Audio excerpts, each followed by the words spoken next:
Assalamualaikum warahmatullahi wabarakatuh. Assalatu wassalamu ala asrafil anbiya wal mursalin Sayyidina Muhammadin wa ala alihi wa sahbihi ajma'in.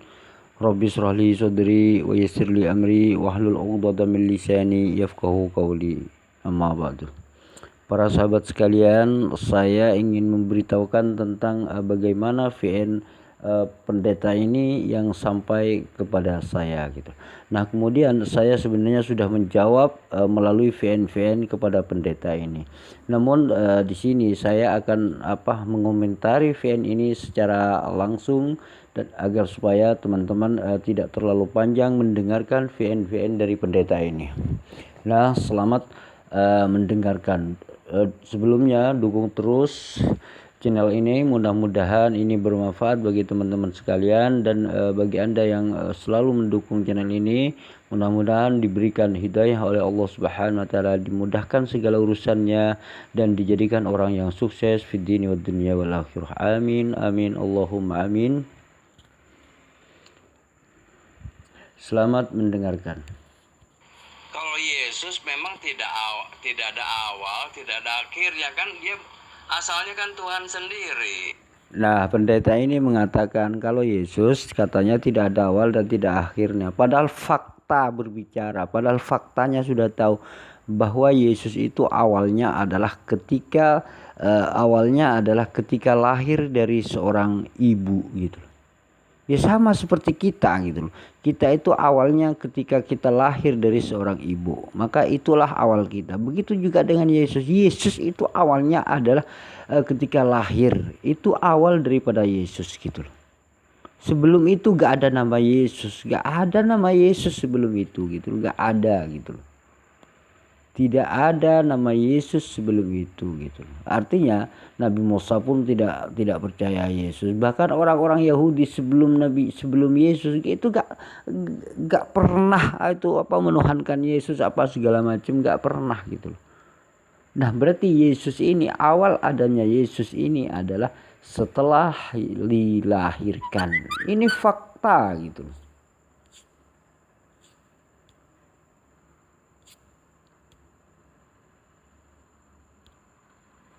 Banek.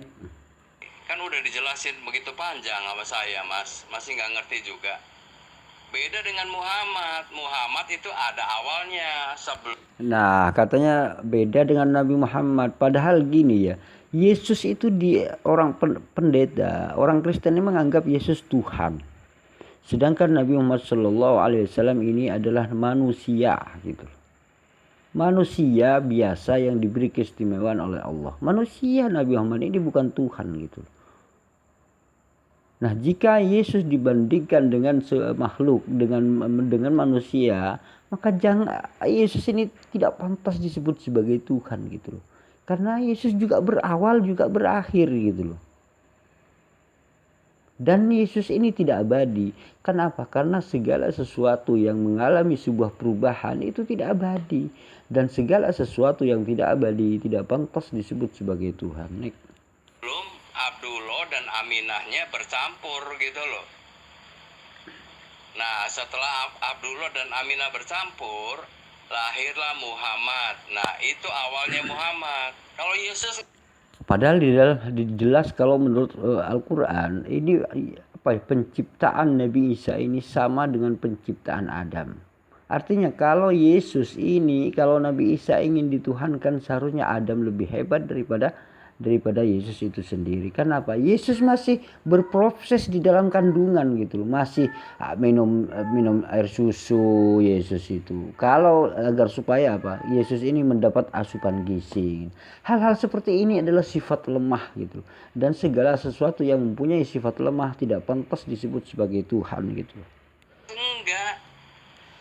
Bukan gara-gara perawan Marianya mengandung terus Yesus jadi ada. Sebelumnya itu sudah ada, yaitu wujudnya apa? Firman.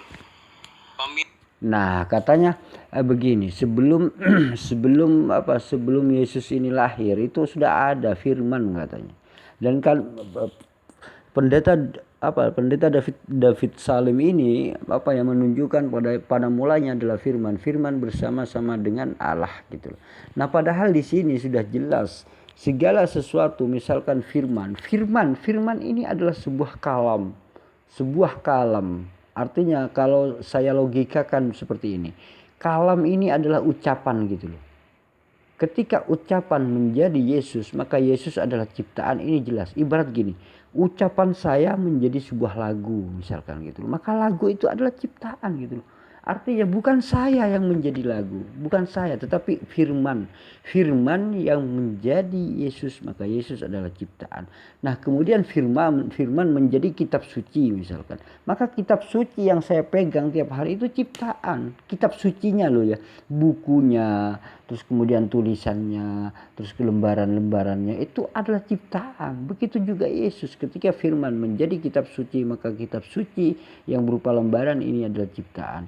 Nah, ketika firman menjadi Yesus akhirnya berubah menjadi daging, darah, dan seterusnya. Maka Yesus ini adalah ciptaan gitu. Maka tidak pantas disebut sebagai Tuhan. Kalau Yesus dituhankan, maka kitab suci pun Kristen harus menuhankan juga gitu. Maka buku-buku itu semuanya harus dituhankan oleh Kristen gitu. Naik lanjut. Milik kalam Allah gitu loh.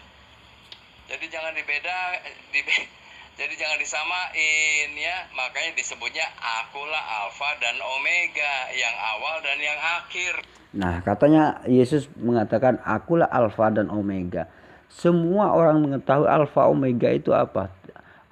Alfa dan Omega itu tidak butuh ruang dan waktu gitu. Tidak membutuhkan ruang dan waktu. Sementara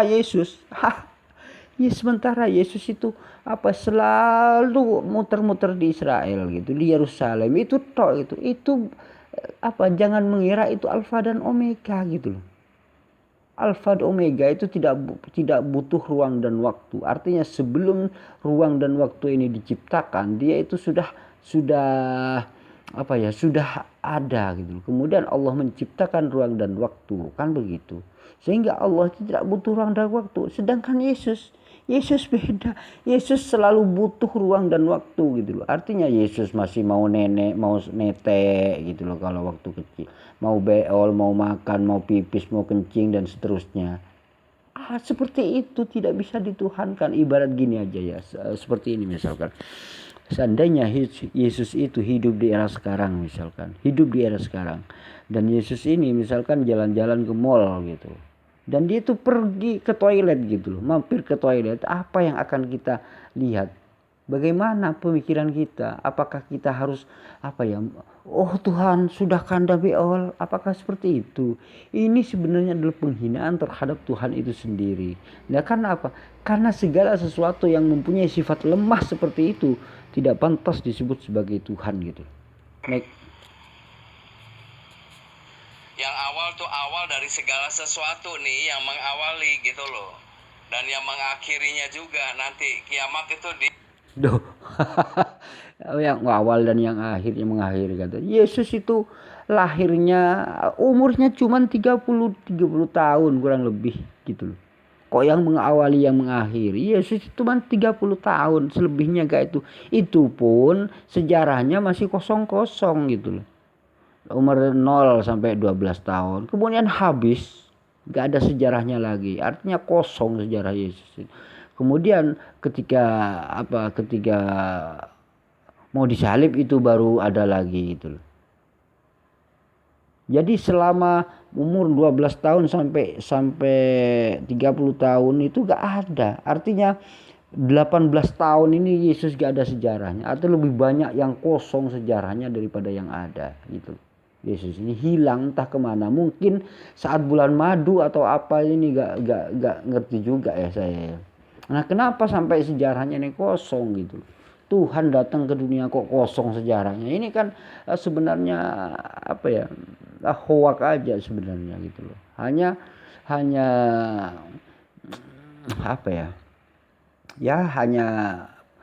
hasil pemikiran manusia aja menurut saya. Nih lanjut. Dia yang akan mengakhiri. Maksudnya gitu mas ya. Coba sampean baca aja nanti di Al-Baqarah ya. Itu sebentar pakai kami. sebentar pakai aku gitu loh.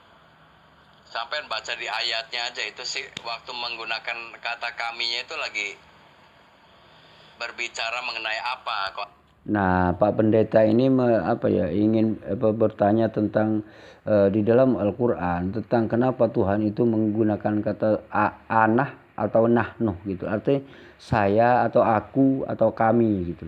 Kenapa dikatakan kami gitu loh. Padahal kami itu kan kalau kami itu berarti kan jamak, banyak artinya gitu. Apa maksudnya? Pendeta ini bertanya seperti itu sebenarnya. Nah, begini, di dalam Al-Quran ketika Allah itu menunjukkan eksistensi dirinya sendiri, maka dia itu menggunakan kalimat aku, ana. Fa'budni, maka sembahlah aku gitu.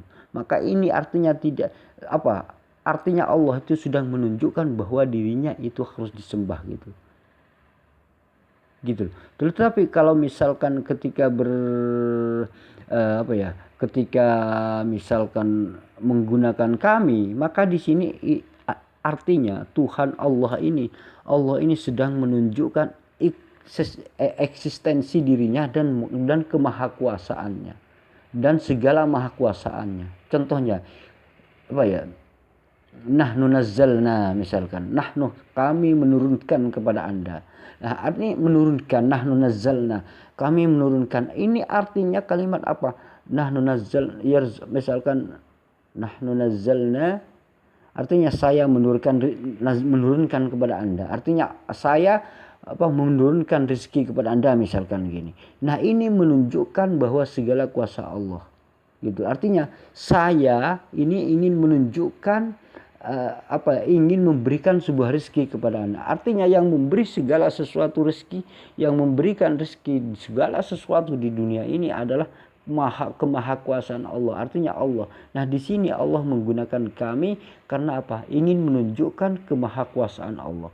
Allah dan segala maha kuasanya di sini ditunjukkan. Artinya di sini bahwa malaikat pun bisa diperintah oleh Allah Subhanahu wa taala agar supaya menuruti apa yang Allah perintahkan. Ini sebagian daripada kekuasaan Allah. Nah, ini disebut dengan nahnu, maka menggunakan kalimat kami. Bahkan saya pernah logikakan kepada Pak David ini. Ketika misalkan seorang presiden menggunakan kami sebagai Presiden Republik Indonesia, ini sebenarnya presiden ini selain daripada ingin menunjukkan kekuasaannya atau jati dirinya bahwa dia itu pemimpin Republik Indonesia, dia itu juga sedang menghormati lawan bicaranya, kan begitu. Artinya dengan menggunakan bahasa yang sopan, maka menggunakan kami. Nah, pertanyaannya begini, apakah presidennya banyak sehingga presiden ini menggunakan kami? Tidak, presidennya tetap satu gitu. Tetapi di sini kan bermakna karena ingin menghargai audien, juga karena ingin menunjukkan segala kuasanya. Artinya menunjukkan bahwa presiden itu adalah bisa memerintahkan bawah-bawahannya dan seterusnya. Itu di sini hal-hal seperti ini yang tidak pendeta ini pendeta ini ketahui. Naik lanjut. Konteksnya ya. Tadi kan saya lagi ngomong, kok Allah yang mengucapkan, di situ dikatakan Allah yang mengutuk. Nah, ini lagi Pak David ya. Pak Pendeta ini mengatakan misalkan di situ Allah yang mengucapkan, kok Allah yang mengutuk. Artinya begini. Misalkan gini, ada orang berbuat jahat, Allah itu berfirman kepada Nabi Muhammad SAW, maka di situ Allah mengutuk mereka. Nah, ada kalimat Allah di situ. Nah, ini yang sedang pendeta pertanyakan. Nah, ini kan mengajarkan kepada kita. Maka saya analogikan begini, ibarat gini. Misalkan presiden menyampaikan sebuah pesan kepada rakyat gitu. Misalkan gini, Jokowi mengutuk gitu. Maka saya pun ucapan Jokowi itu kan ucapan Jokowi, ucapan presiden, walaupun seperti itu, maka saya mengatakan dari surat dari presiden bahwa Presiden Republik Indonesia mengutuk rakyat yang membangkang gitu loh. Ini misalkan secara dia itu diberikan kepada stafnya atau juru bicaranya gitu. Maka dia juru bicara atau juru bicara ini kemudian membacakan apa yang presiden tulis. Maka dia itu akan seperti ini, Presiden Republik Indonesia atau mengutuk orang yang membangkang. Nah, hal-hal seperti itu kan wajar gitu. Wajar, karena apa? Karena Allah sedang meyakinkan atau kepada orang-orang bahwa di sini Allah yang mengutuk gitu loh. Allah yang mengutuk gitu. Bukan orang lain. Kalau misalkan aku mengutuk, itu aku mengutuk, kan Nabi Muhammad juga begitu. Nah, kalimat seperti ini juga bisa banyak sekali terjadi. Seperti ini. Misalkan di dalam la ilaha illa ana, tiada Tuhan, tidak ada Tuhan selain saya. Kan begitu, itu seperti hal-hal seperti itu juga banyak sekali terjadi di dalam Al-Qur'an. Juga la ilaha illallah, tiada Tuhan selain Allah. Dan hal seperti ini juga banyak gitu loh. Ini menunjukkan, mengajarkan kepada kita bahwa tiada Tuhan selain Allah. Artinya Allah ini sedang memberitahukan namanya gitu loh. Ketika menggunakan kalimat Allah gitu loh. Artinya bahwa segala nama Tuhan ini satu-satunya adalah Allah gitu loh. Tetapi kalau sudah anak ini menggunakan anak, ini menunjukkan bahwa dengan eksistensi dirinya gitu. Tidak Tuhan selain aku. Maka di situ hanya menunjukkan eksistensi dirinya. Tetapi kalau sudah menggunakan la ilaha illallah, tiada Tuhan selain Allah. Misalkan ini Allah sendiri yang mengatakan, misalkan begitu. Maka ini Allah sedang memberitahukan kepada kita bahwa nama Tuhan itu hanyalah Allah gitu. Naik lanjut. Ya kalau Allah yang mengutuk itu ya mestinya pakainya aku aja, aku mengutuk. Nah, mengutuk. Nah, aku mengutuk gitu loh. Kalau misalkan padahal sudah terjadi banyak sekali dalam bahasa yang kita gunakan sehari-hari. Kita sekarang ini misalkan gitu misalkan gini ya. Misalkan dia itu adik yang berbicara gitu. Adik yang bicara. Adik minta dong gitu. Tetapi kenapa tidak aku minta, tidak mengatakan begitu. Misalkan gini, misalkan namanya ini misalkan namanya itu Lia, misalkan Lia gitu. Lia minta dong.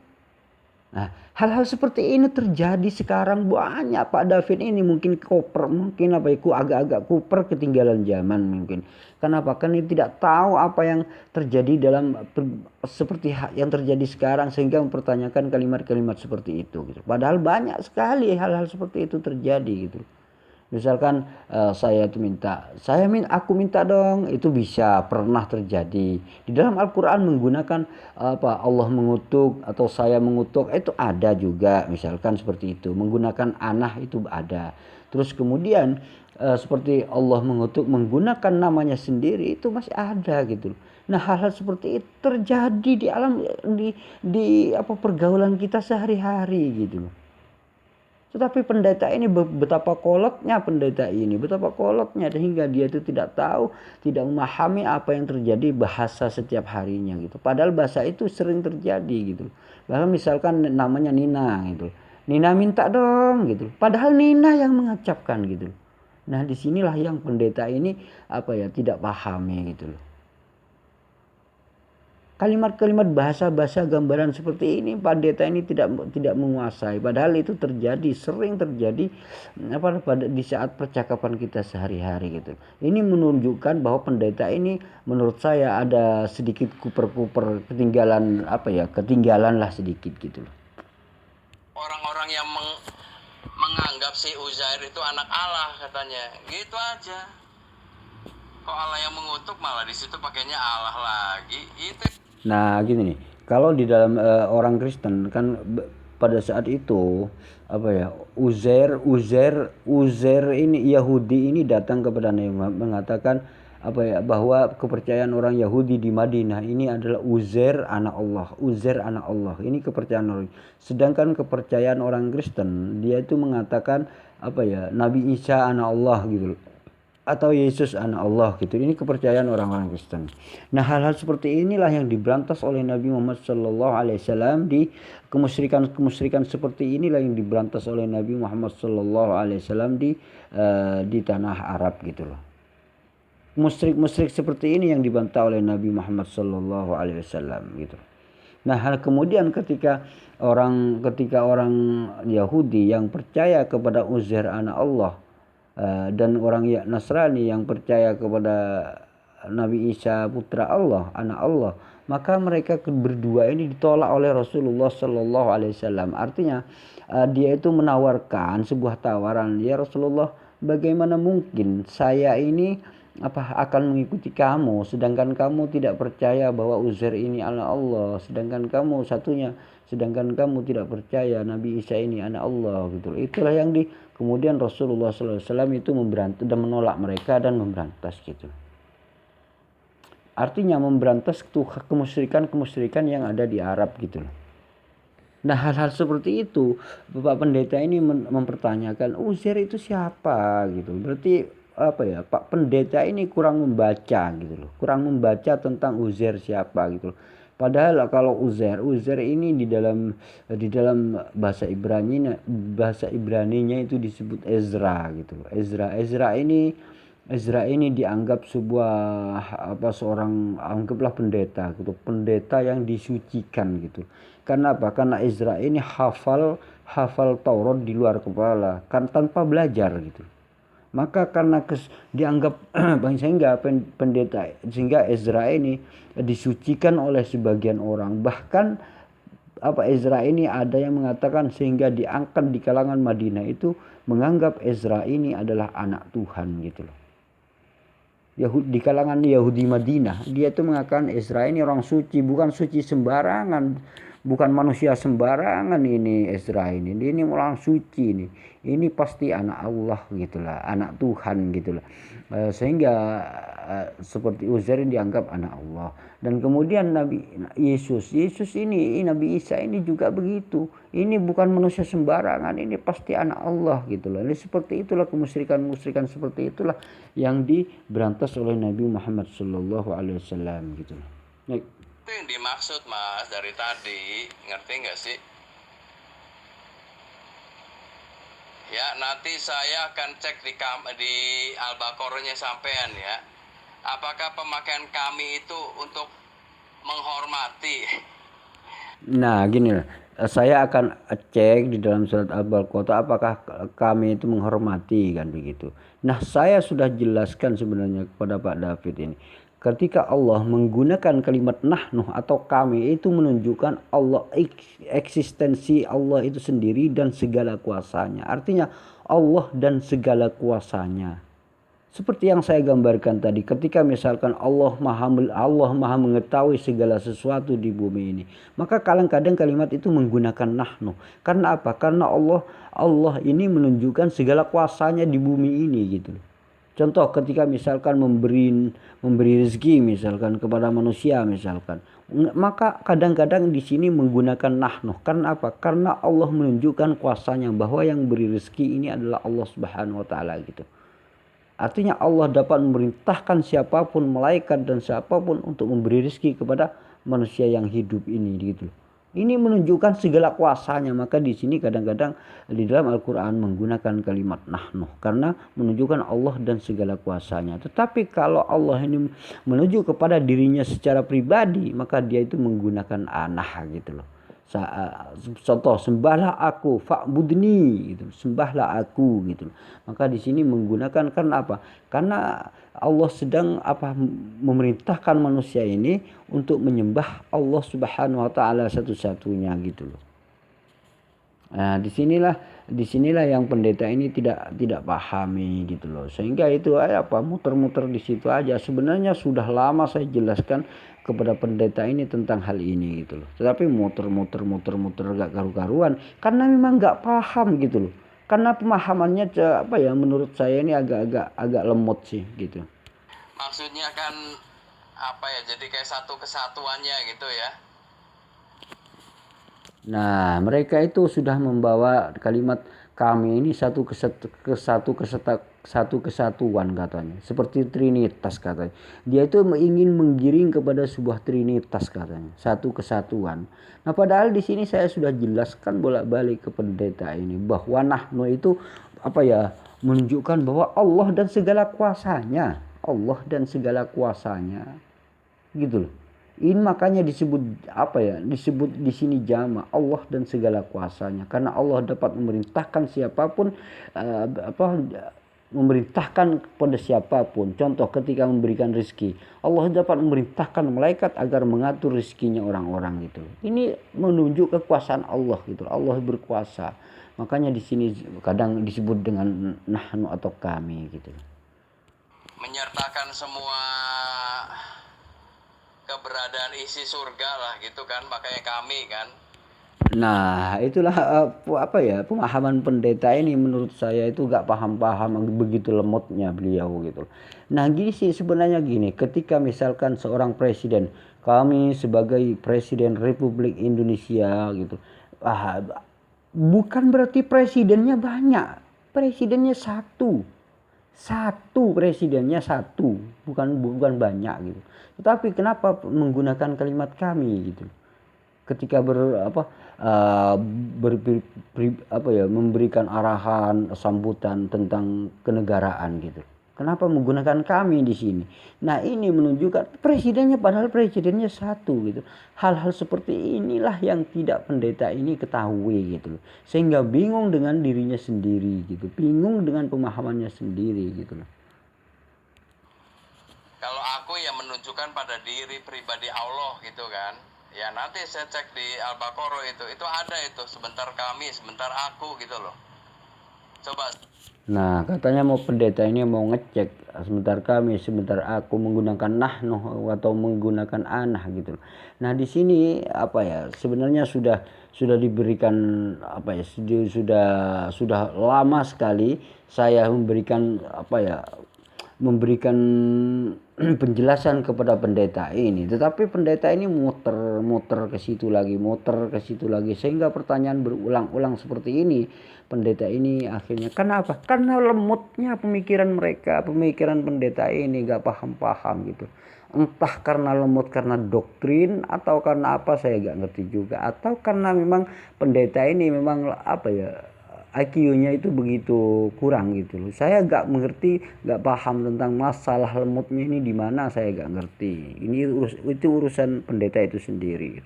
Sambil sampean juga baca aja Al-Baqarah. Kalau udah hafal ya nggak usah baca lagi.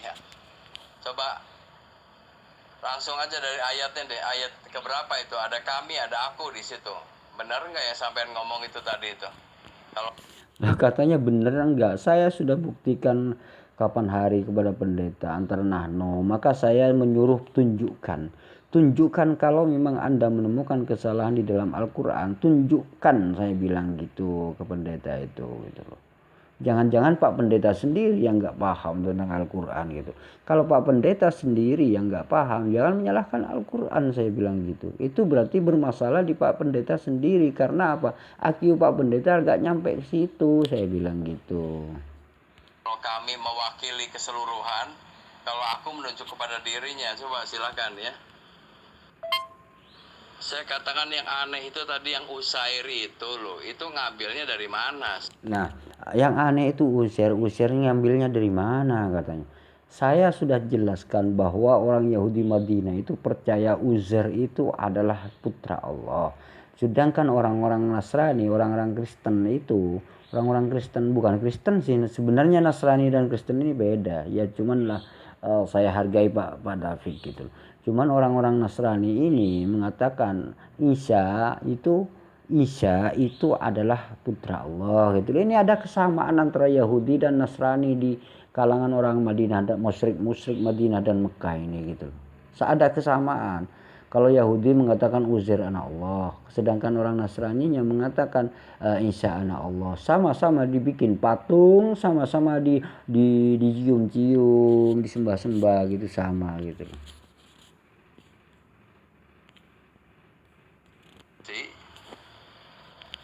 Siapa Usair itu sampai dianggap anak Allah itu dari mana gitu loh? Karena di seluruh Bible ya, Alkitabnya orang Yahudi dan Alkitabnya orang Kristen, tidak ada yang namanya Usair. Nah, gitu katanya sih. Tidak ada selalu semua di dalam kitabnya Yahudi baik dalam Yahudi dan Nasrani tidak ada yang nama Uzair.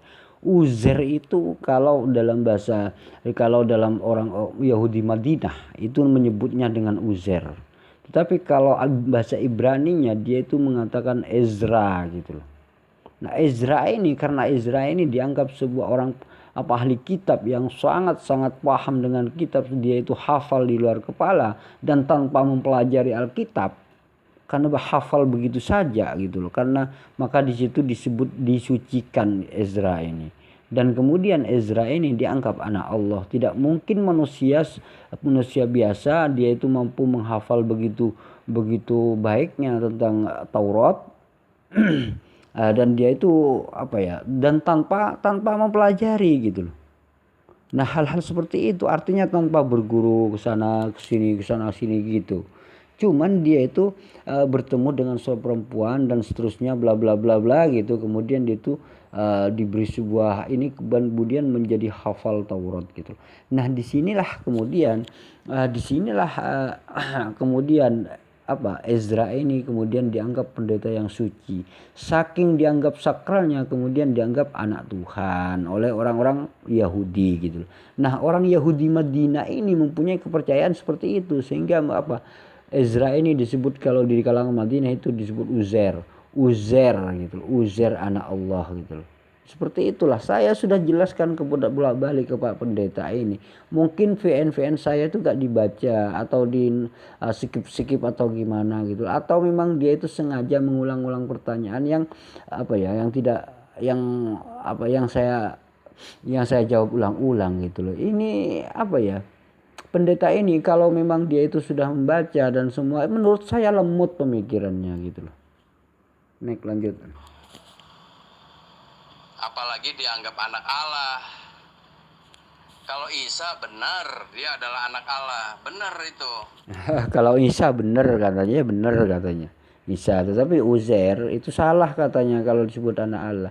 Pendeta ini sebenarnya gak tahu, teman, cuma sok tahu gitu loh. Jadi orang Yahudi yang ada di Madinah ini menganggap bahwa Uzair ini adalah anak Allah, putra Allah gitu loh. Dan juga orang Nasrani yang ada di sekitaran Nabi Muhammad itu juga mengatakan Nabi Isa ini Allah.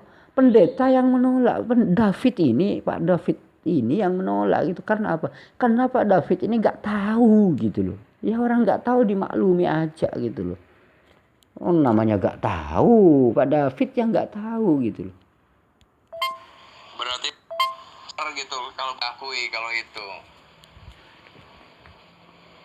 Memang tujuannya Quran sebenarnya hanya itu, Mas. Jadi jangan sampai lo ya orang itu menganggap Yesus itu Allah ya. Itu aja. Tapi ya gaya penyampaian itu macam-macam. Katanya gini, jangan sampai, jadi tujuannya itu aja, jangan sampai Yesus itu dianggap Allah ya, jangan sampai sehingga ada dikatakan bandingan, artinya Uzair anak Allah gitu. Padahal di Ka'bah itu ada terdiri banyak patung gitu loh.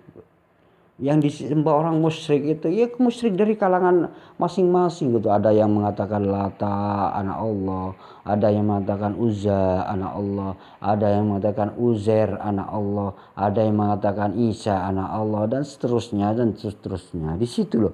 Padahal itu cuman Pak David, Pak Pendeta ini gak tahu gitu loh.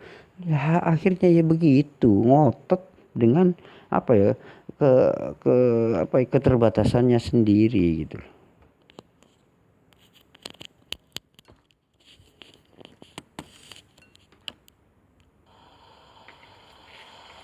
Pakai mengutuk segala Allahnya. Makanya keluar gitu. Kalau buat saya tahu ini kok janggal amat sih gitu loh. Harusnya sebut aja aku mengutuk mereka gitu, selesai. Kok pakai Allah mengutuk mereka lagi? Udah jelas yang itu kan katanya wahyu Allah, perantaranya Jibril. Nah sekarang Allah mengutuk mereka, jadi gimana sih? Kalau misalkan di dalam Al-Quran ada kalimat Allah mengutuk mereka gitu. Jadi Pak David ini nggak setuju katanya. Gak setuju menggunakan kalimat Allah di dalam Al-Quran. Ini kan kebodohan pendeta ini sendiri gitu. Bahkan kalimat-kalimat seperti itu sering terjadi di di percakapan sehari-hari kita, gitu loh. Kalau bahasa gaul misalkan bahasa gaulnya, misalkan Lina, dia itu Lina namanya. Dan Lina ini ketika dia mengatakan, ya dong, Lina minta dong gitu. Kenapa dia menyebut Lina gitu loh, padahal Lina yang mengatakan. Hal-hal seperti ini sering terjadi dalam bahasa kita sehari-hari. Pendeta ini rupanya kuper gitu loh. Artinya dia itu tidak tahu tentang bahasa yang digunakan sehari-hari saat ini gitu. Ini menunjukkan bahwa di dalam Al-Quran ini selalu sesuai dengan perkembangan zaman gitu loh. Naik lanjut. Ya pakai kata aku dong. Ya. Nah, betapa bodohnya pendeta ini. Ya pakai kata aku dong. Nah, menyalahkan hal seperti ini artinya gini, misalkan ada Nina itu minta dong gitu. Padahal Nina yang mengatakan, dia itu menyalahkan Nina tersebut gitu. Nah, ini kan kebodohan pendeta tersebut gitu. Kebodohan pendeta Pak David ini, kebodohan Pak David ini sendiri gitu yang tidak paham tentang gaya bahasa gitu. Jadi pendeta ini menurut saya tidak paham tentang gaya bahasa aja gitu. Ya, sesuai dengan penjelasan sampai tidak boleh pakai kata kami. Aku mengutuk mereka.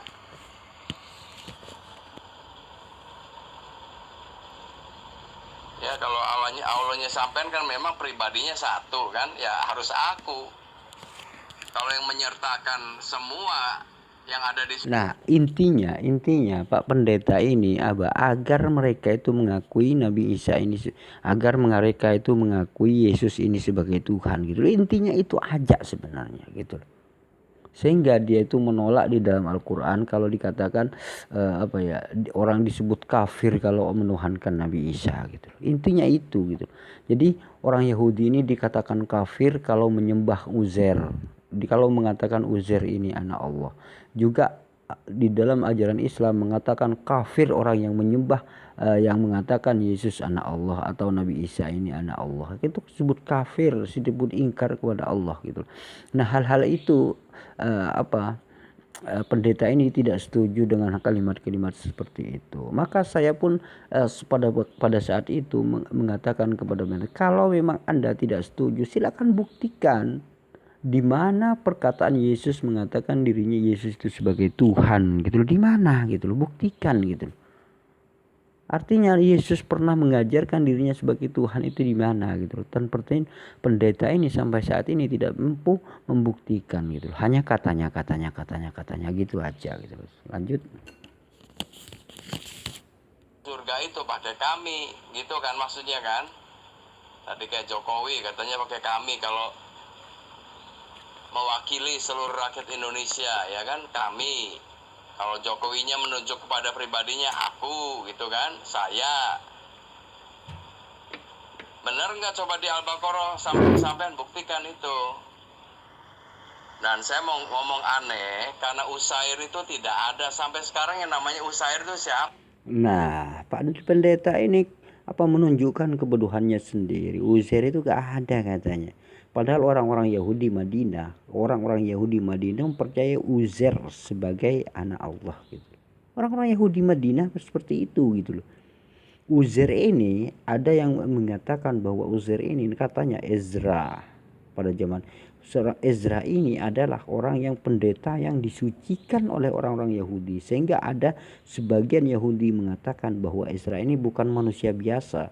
Ezra ini adalah pasti anak Tuhan gitu loh. Ya seperti Yesus itu akhirnya gitu loh.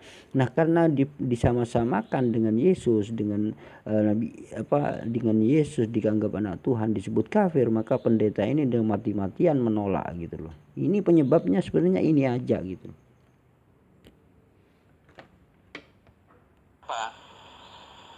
Itu ada di kitab mana, Mas? Apa nggak ada di kitab mana-mana? Nah, Uzair anak Allah itu ada di kitab mana katanya? Maksudnya gini, Al-Quran ini apakah ada di Taurat, apakah ada di Injil Uzair anak Allah, begitu maksud Pak David. Nah, inilah yang Pak David tidak ketahui gitu. Sudah dikatakan bahwa ya orang Yahudi percaya bahwa Uzair ini adalah Allah. Itu orang Yahudi Madinah pada saat itu. Karena Yahudi Madinah menganggap Uzair ini bukan manusia biasa, tetapi dia itu pasti jelmaan Tuhan.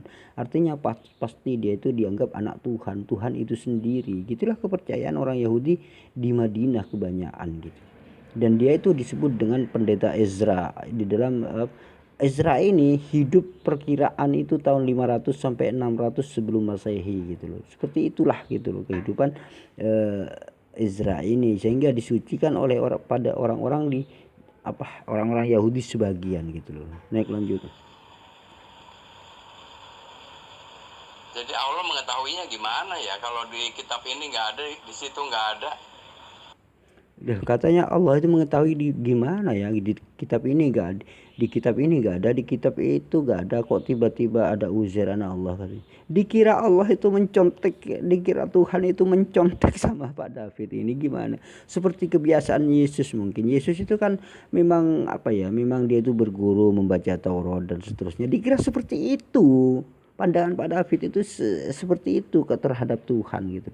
Artinya ketika Yesus misalkan ke masa kecilnya dia itu belajar Taurat, dikira seperti itu karena Yesus itu membaca Taurat dan kemudian sehingga Yesus tahu tentang Taurat. Tuhan itu dikira seperti itu sama Pak David, makanya dia itu blinger dan tidak paham gitu. Maksudnya gimana sih Mas? Jadi bingung saya. Itu. Nah, pendeta David Salim ini bingung sendiri katanya. Kenapa? Kok bisa tahu ya Tuhan di dalam Islam itu gitu loh. Padahal gak tertulis di Taurat, gak tertulis di Injil, gak tertulis di kitab manapun. Kok bisa tahu dari mana gitu loh. Dikira mempelajari seperti itu sama Pak David. Aduh, ampun pendeta. Lanjut. Asli berarti Uzair itu dari wahyu Allah gitu ya.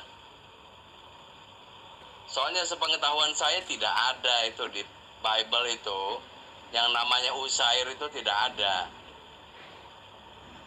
Nah kalau sampai nyeleneh lagi di luar Bible ya saya nggak tahu ya.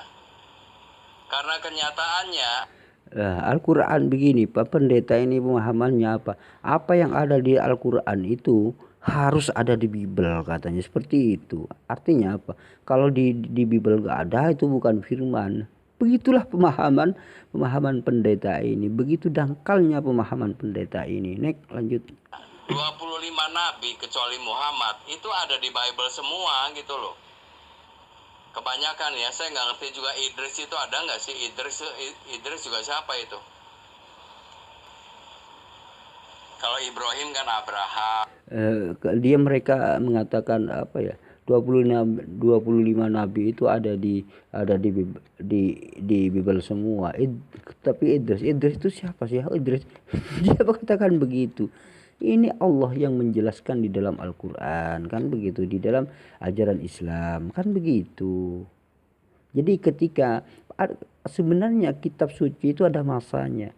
Masa Nabi Musa diberikan Taurat, masa Nabi Isa diberikan Injil, masa Nabi Muhammad SAW diberikan Al-Quran oleh Allah sesuai dengan zamannya masing-masing gitu. Nah Al-Quran ini adalah untuk untuk umat yang terakhir. Itu karena apa? Karena Nabi Muhammad SAW adalah utusan yang terakhir kan begitu. Dan ini akan sesuai dengan perkembangan zaman dan seterusnya. Pendeta ini tidak memahami hal ini gitu. Nuh, Musa, Adam, ya kan, Daud, Sulaiman, siapa lagi, Elias. Coba sebutin. Itu semua dari Bible semua itu. Nah ini Uzair itu dari mana gitu loh. Coba Mas, Uzair dari mana itu? Apa? Loh, sudah saya katakan Uzair ini adalah seorang pendeta. Dia itu orang suci, yang dianggap suci karena dia itu hafal Taurat di luar kepala gitu.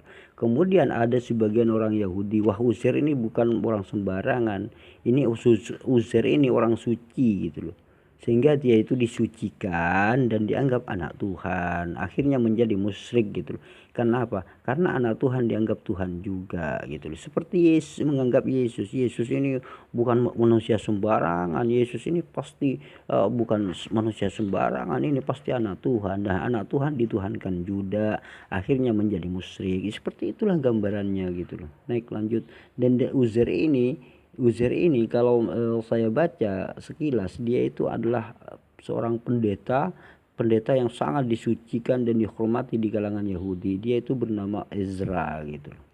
Nah, inilah yang dipercaya oleh sebagian Yahudi, dia itu bukan manusia sembarangan karena hafal Taurat di luar kepala.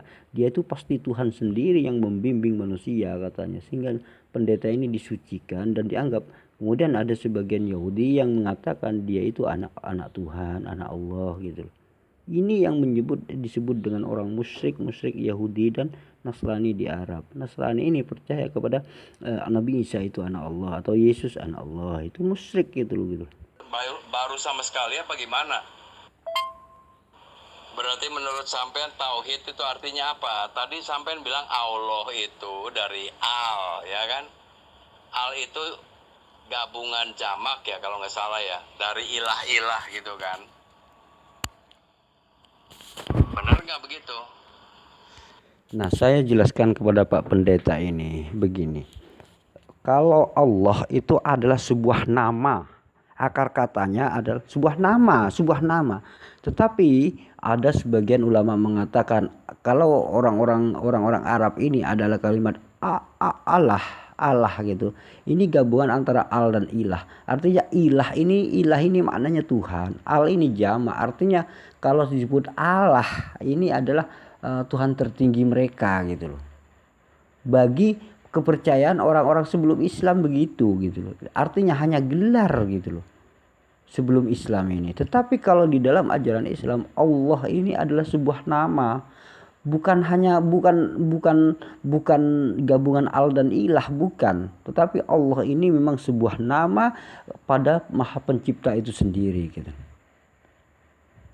La ilaha illallah, tiada Tuhan selain Allah. Ini Allah ini adalah sebuah nama, bukan hanya sekedar gabungan al dan ilah, bukan gitu. Ini adalah sebuah nama daripada Tuhan itu sendiri gitu. Dan tiada Tuhan selain Allah gitu loh. Artinya tidak ada Tuhan selain Allah, hanya Allah Tuhan. Nah, ketika disebut nama kalimat Allah, maka ini sebuah menjadi nama gitu. Bukan hanya gelar seperti keyakinan orang-orang terdahulu, orang-orang Kristen, bukan gitu loh. Kalau orang Kristen kan cuma segelar, artinya Tuhan itu banyak gitu loh. Tuhan itu banyak, cuman Tuhan tertinggi mereka adalah Bapa, kan seperti itulah. Ini hal-hal seperti inilah yang disebut pemahaman mereka tuh, hanya gabungan antara al dan ilah gitu loh. Lanjut next.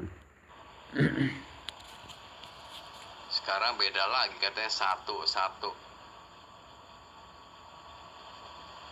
Coba tauhid sendiri menurut sampean apa coba artinya tauhid? Ya. Berarti menurut Tauhid saya sudah jelaskan kepada Bapak Pendeta. Ini tauhid itu adalah mengesahkan Allah. Mengesahkan Allah itu tauhid. Mengesahkan ahad itu mengesahkan Allah. Nah, kalau Pak Pendeta ini kan kelompok. Kalau esa itu ahad itu kelompok katanya. Artinya gini, sehingga ada trinitas. Trinitas itu adalah 3 dalam satu kelompok gitu. Satu kelompok atau nitas. Nitas ini adalah sebuah kelompok gitu. Artinya trinitas, 3 dalam satu kelompok. Nah, satu kelompok ini kan banyak, terdiri dari banyak pribadi. 3 pribadi, misalkan pribadi Bapa, pribadi Yesus, dan juga pribadi Rohul Kudus. Ini kan 3 pribadi. Kemudian menjadi satu kelompok, nitas namanya. Jadi disebut trinitas, 3 pribadi dalam satu kelompok, artinya dalam satu kesatuan gitu loh. Nah, seperti misalkan di dalam prajurit misalkan prajurit ini banyak sebenarnya, cuma tidak ada dalam satu kesatuan sehingga pribadinya itu banyak. Seperti itulah pemahaman orang-orang pendeta ini gitu. Padahal itu bukan cuma kelompok Tuhan mereka banyak gitu. Tetapi dia itu kadang-kadang menentang. Kalau saya katakan apakah Tuhanmu banyak, dia itu tidak menerima, enggak satu. Tetapi buktinya tiga pribadi katanya. Disinilah kerancuan konsep ketuhanan di dalam Kristen itu sendiri gitu loh. Sedangkan di dalam Islam ini kalau disebut dengan Esa itu tiada duanya, artinya tidak berbilang. Kalau sudah disebut ehad ini benar-benar maha tunggal, maha tunggal, artinya tidak berbilang. Satu yang tiada duanya, artinya tidak membutuhkan dua, tidak membutuhkan tiga, dan seterusnya. Artinya ini esa, tidak berbilang gitu, satu gitu. Kalau dikatakan hanya misalkan ahad, misalkan wahid satu, ini masih membutuhkan satu dan dua, masih ada berbilang satu dua. Tetapi kalau sudah dikatakan esa ahad, ini tiada, benar-benar tunggal, tidak membutuhkan bilangan lagi gitu loh. Seperti itu yang saya jelaskan kepada Pak David pada waktu itu gitu loh. Nah sebenarnya Pak David ini cuman bukan dia itu tidak, kayaknya bukan tidak memahami tentang hal ini, cuman dia itu ngeyel agar supaya bagaimana Yesus ini diakui sebagai Tuhan gitu. Padahal faktanya Yesus ini terlalu lemah, dan saya pernah mengatakan Pak David, saya tidak bisa mengakui Yesus ini sebagai Tuhan karena terlalu lemah bagi saya gitu loh, saya katakan begitu. Maka Yesus pertama tidak abadi. Nah, segala sesuatu yang tidak abadi, saya tidak akan pernah menganggap Yesus sebagai Tuhan, karena Yesus tidak abadi, berubah. Yesus ini berubah, segala sesuatu yang berubah tidak pantas disebut sebagai Tuhan. Maka menurut saya Yesus terlalu lemah untuk diakui, Yesus ini untuk diakui sebagai Tuhan, menurut saya begitu. Nah apalagi Yesus ini kemudian diacak-acak, ditangkap orang Romawi. Maka saya katakan kepada Pak Pendeta ini, Pak David, saya tidak akan pernah menuhankan Yesus. Kenapa? Karena terlalu lemah bagi saya Yesus ini. Tuhan sampai diacak-acak orang-orang Romawi ini bagaimana ini gitu loh. Ini terlalu lemah, sifat lemah menurut saya ini. Gitu loh. Seharusnya Tuhan ini yang maha mengatur segalanya, kok malah diacak-acak Romawi gitu. Itulah yang juga ini yang menyebabkan saya tidak menuhankan Yesus. Pertama, yang kedua, gini, dalam konsep penebusan dosa saya bilang gitu. Dalam konsep penebusan dosa ini kan Tuhan itu seolah-olah menebus kepada iblis, saya bilang gitu. Ini menurut saya ini Tuhan seolah-olah takluk sama iblis. Buktinya begini, pendeta ini meyakini bahwa penguasa kegelapan adalah iblis. Artinya dosa ini disandra oleh penguasa kegelapan. Penguasa kegelapan itu iblis, artinya iblis ini menyandra manusia. Nah kemudian untuk membebaskan manusia ini Tuhan datang. Untuk apa? Menebus. Nah kalau Tuhan ini datang untuk menebus, tentu saja menebus kepada iblis, kepada penguasa kegelapan gitu. Sehingga iblis ini sehingga Tuhan ini menyerahkan nyawanya kepada iblis, saya bilang gitu. Karena menyerahkan diri kepada penguasa kegelapan. Nah akhirnya manusia dibebaskan. Nah menurut saya, walaupun manusia ini dibebaskan oleh iblis, ini artinya sudah menjadi pengikut iblis. Dibebaskan karena Tuhannya sudah menyerah kepada iblis, maka manusia pun ikut menjadi pengikut iblis. Ini adalah sifat-sifat yang sangat menghina Tuhan ini. Maka saya tidak akan pernah menuhankan Yesus. Inilah beberapa alasan yang saya lontarkan kepada Pak David, kenapa saya ini tidak pernah mengatakan Yesus sebagai Tuhan, karena terlalu lemah Yesus untuk diakui sebagai Tuhan. Nah inilah sedikit tentang dialog saya dengan seorang pendeta ini. Mudah-mudahan ini menjadi bermanfaat bagi teman-teman sekalian, dan dukung terus channel ini. Cukup sekian. Wassalamualaikum warahmatullahi wabarakatuh.